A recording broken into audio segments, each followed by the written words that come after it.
ठीक है, study service channel में आपका स्वागत है। आज 6 जुलाई के इम्पोर्टेंट क्वेश्चन हम यहाँ पर पढ़ेंगे। चलिए वीडियो स्टार्ट करते हैं। ये एसएससी रेलवे के एग्जाम से इम्पोर्टेंट क्वेश्चन है। इसके क्वेश्चन आ सकते हैं। भारत के ओलंपिक पदक विजेता 2012, 2016 तो ये है सुनील कुमार, रजत 266 किलोग्राम कुश्ती, Vijay Kumar 25 metre rapid pistol shooting, Saina Nehwal महिला एकल बैडमिंटन, मैरी कॉम महिला फ्लाईवेट मुक्केबाजी, योगेश्वर दत्त कश्यप पुरुषों की 60 किलोग्राम कुश्ती, गगन नारंग कश्यप पुरुषों की 10 metre air rifle shooting, PV Sindhu रजत महिला एकल बैडमिंटन और साक्षी मलिक कश्यप महिलाओं की 58 किलोग्राम कुश्ती।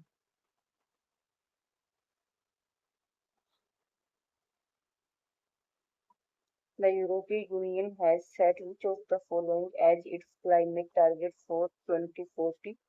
यूरोपीय संघ ने 2040 के लिए अपने जलवायु लक्ष्य के रूप में निम्नलिखित में से किस लक्ष्य को निर्धारित किया है?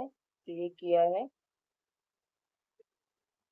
90% रिडक्शन कंपेयर टू 99 लेवल। 1990 के स्तर की तुलना में 90% की कमी। यूरोपीय संघ EU ने 2 जुलाई 2025 को अपने लंबे समय से प्रतीक्षित जलवायु योजना की घोषणा की, जिसके तहत 2040 तक ग्रीन हाउस गैस उत्सर्जन को 1990 के स्तर की तुलना में 90% तक घटाने का लक्ष्य रखा गया है। ये योजना 2050 तक कार्बन न्यूट्रल बनने की EU की व्यापक प्रतिबद्धता का हिस्सा है। Mashreq bank is the first UAE bank to enter. Mashreq bank में प्रवेश करने वाला पहला UAE बैंक है, तो ये है गिफ्ट सिटी।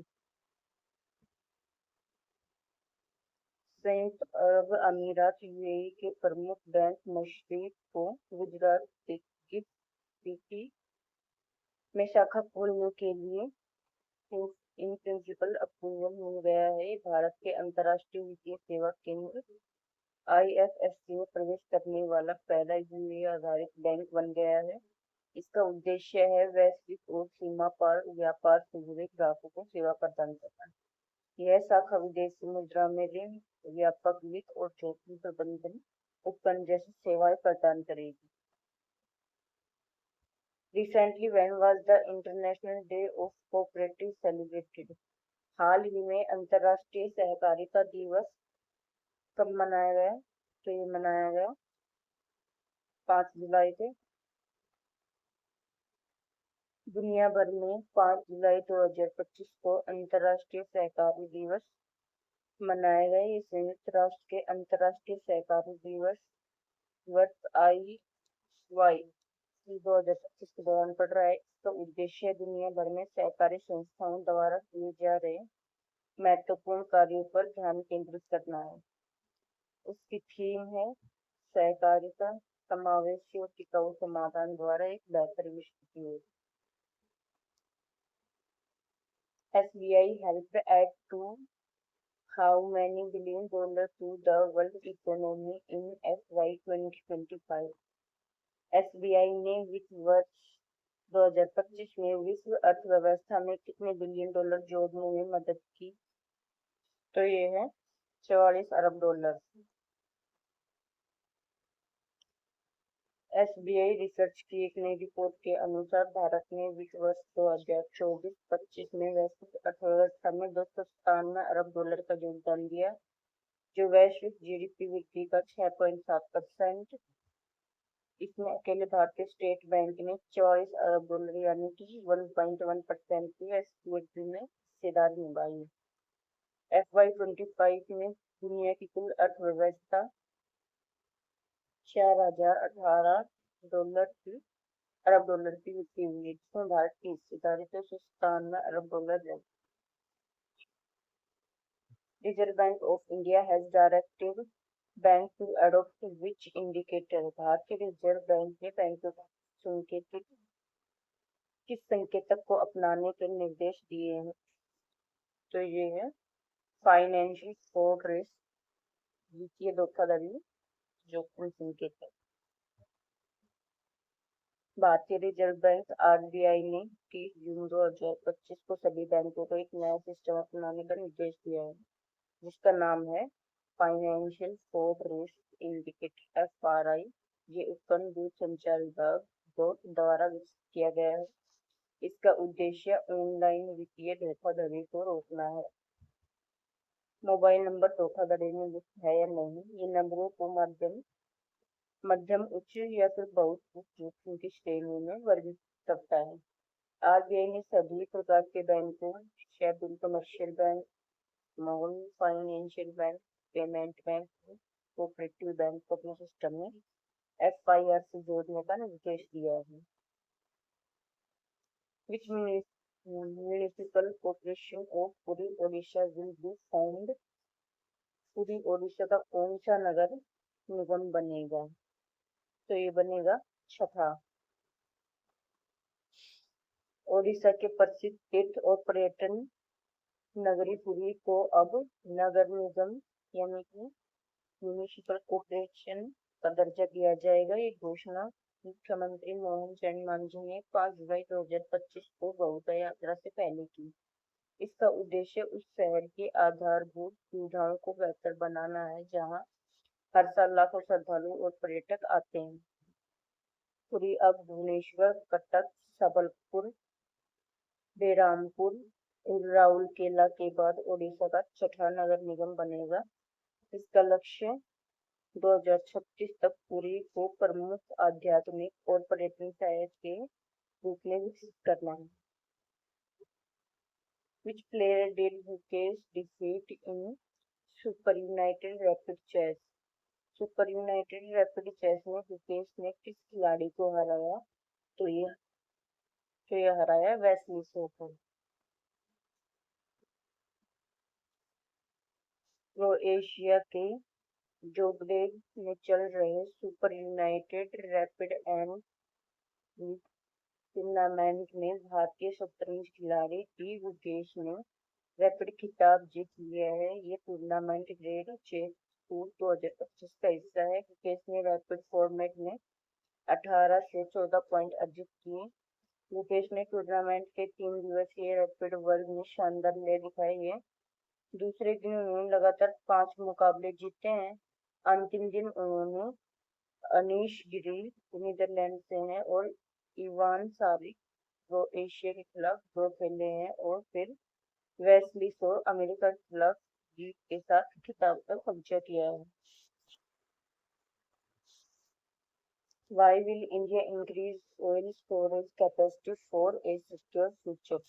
भारत सुरक्षित भविष्य के लिए तेल भंडारण क्षमता क्यों बढ़ाए? तो ये है उपरोक्त सभी। देश को तेल के लिए दूसरे देशों पर निर्भरता कम करने के लिए, भविष्य में ईंधन की निरंतर आपूर्ति सुनिश्चित करने के लिए और देश की अर्थव्यवस्था को कठिन समय में मजबूत रखने के लिए। भारत यह सुनिश्चित करने के लिए एक स्मार्ट योजना पर काम कर रहा है कि देश में कभी भी तेल की कमी न हो, चाहे किसी भी आपात स्थिति का सामना क्यों न करना पड़े। सरकार 3 नए रणनीतिक तेल भंडारण बनाने की योजना बना रही है। तेल भंडार ओडिशा के चांदीपुर, राजस्थान के बीकानेर और गुजरात के राजकोट में बनाए जाएंगे।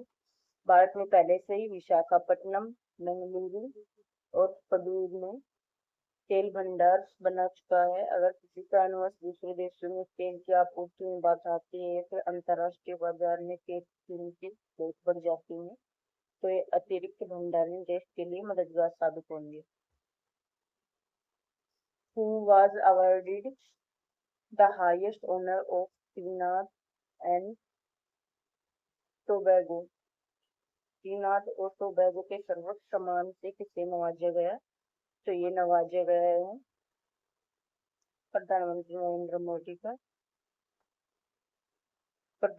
नरेंद्र मोदी को 4 जुलाई 2025 को त्रिनाद और टोबैगो के सर्वोच्च नागरिक सम्मान the order of the Republic of त्रिनाद and Tobago से सम्मानित किया गया। ये सम्मान उन्हें उनकी वैश्विक नेतृत्व क्षमता, भारतीय प्रवासी समुदाय से गहरे जुड़ाव और कोविड-19 महामारी के दौरान मानवीय प्रयासों के लिए दिया गया।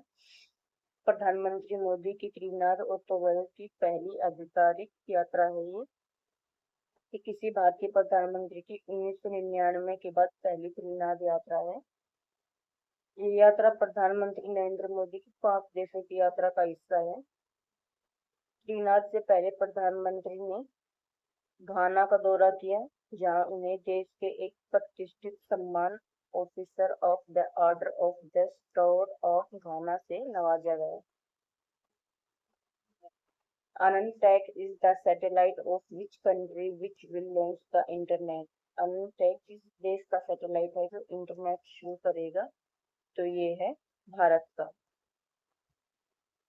हैदराबाद की कंपनी आनंद टेक्नोलॉजी को भारत की पहली निजी सैटेलाइट ब्रॉडबैंड सेवा शुरू करने की मंजूरी मिल गई है। ये प्रोजेक्ट IM स्पेस, भारतीय राष्ट्रीय अंतरिक्ष संवर्धन और प्राधिकरण केंद्र द्वारा स्वीकृत किया गया है। ये सेवा 2028 तक लॉन्च की जाएगी। ये सेवा भू-स्थिर कक्षा में स्थापित उपग्रह से संचालित होगी, जो पृथ्वी से 35,000 किलोमीटर से अधिक ऊंचाई पर स्थित होगा। ठीक है। अब भारत में स्टारलिंक, जो एलन मस्क की कंपनी है, वनवेब और अमेजन ऊपर जैसी विदेशी कंपनियां सैटेलाइट इंटरनेट सेवा देने की योजना बना रही थी, लेकिन अब जो भारत की निजी कंपनी है AnandTech, वो ये सेवा शुरू करने जा रही है। इसका उद्देश्य है पूरे भारत में, विशेष रूप से बिना मोबाइल टावर या फिर फाइबर केबल वाले क्षेत्रों में तेज और भरोसेमंद इंटरनेट पहुंचाना। At what age did Fantastic Four star Julian McMahon die? Fantastic four as star Julian McMahon का निधन कितने वर्ष की आयु में हुआ? तो ये हुआ है 56 वर्ष की आयु में। ऑस्ट्रेलिया के प्रसिद्ध अभिनेता जुलियन मैकमोहन का 56 वर्ष की आयु में कैंसर से निधन हो गया है। वह फैंटास्टिक फोर, न्यूटेक, चार्म्ड और FBI मोस्ट वांटेड जैसे लोकप्रिय टीवी शो और फिल्मों में अपनी भूमिका के लिए जाने जाते थे। By what percentage has the government reduced toll tax on major highways? सरकार ने प्रमुख राजमार्गों पर टोल टैक्स में कितने प्रतिशत की कटौती की है? तो ये की है 50% की। सड़क परिवहन और राजमार्ग मंत्रालय MoRTH ने एक नया नियम पेश किया है, जिससे राष्ट्रीय राजमार्गों पर विशेष सुरंगों, पुलों, फ्लाईओवर और एलिवेटेड सड़कों पर टोल टैक्स शुल्क 50% तक कम हो जाएगा।